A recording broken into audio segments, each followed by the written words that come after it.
Amazon CodeWhisper is a great way to enhance your DynamoDB programming skills. And you can see here that you're able to have unlimited code suggestions. It's free, and also it's trained on billions of lines of code. And this code has an optimization for AWS workflow. So really, it's a great tool to use to make yourself more productive. And it supports many languages, including Python, Rust, Bash.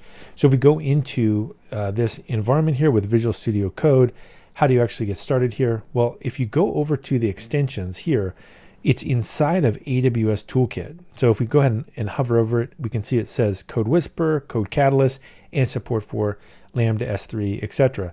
So what's awesome about this is that I can actually get right inside of this environment here, and I can toggle different settings. So if we go through here, you can see that I've got CodeWhisper installed, and it shows me some suggestions as well, like how to actually use it, etc. And if we want to double check that it's installed, if I go down here, we can see that CodeWhisper is actually selected. Now, if I go to this menu and I select on AWS, if I hover over this, also this is where you can see that it's actually been selected.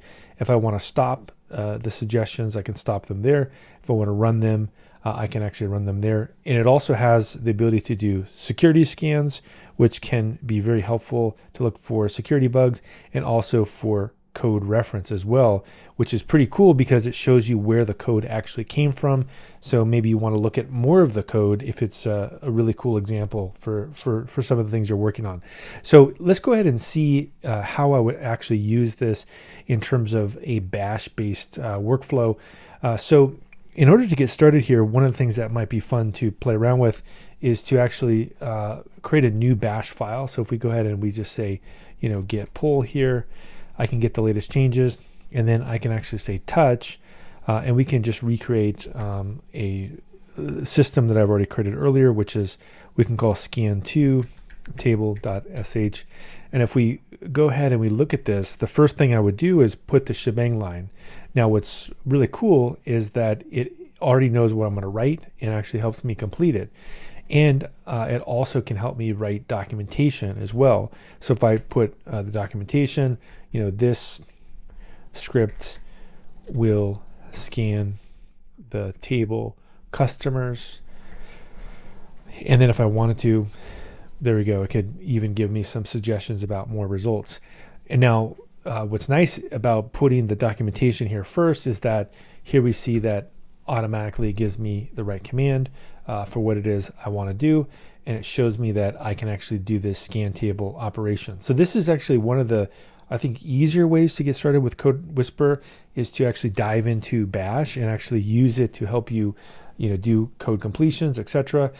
And this will actually give you probably the best bang for your buck initially, is that if there is a service on AWS that supports a command line interface like this, build some small little bash scripts here, have it autocomplete for you, and you can see that it can be a massive win in terms of productivity.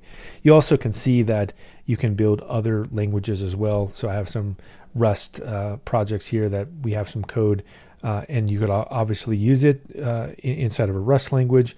You could also use it for Python, etc. So the big takeaway here is that if you're building AWS code, it really is a huge win to use the CodeWhisper auto completion, and it also has many features that are unique, including security scanning as well as the reference to where the code actually lives from.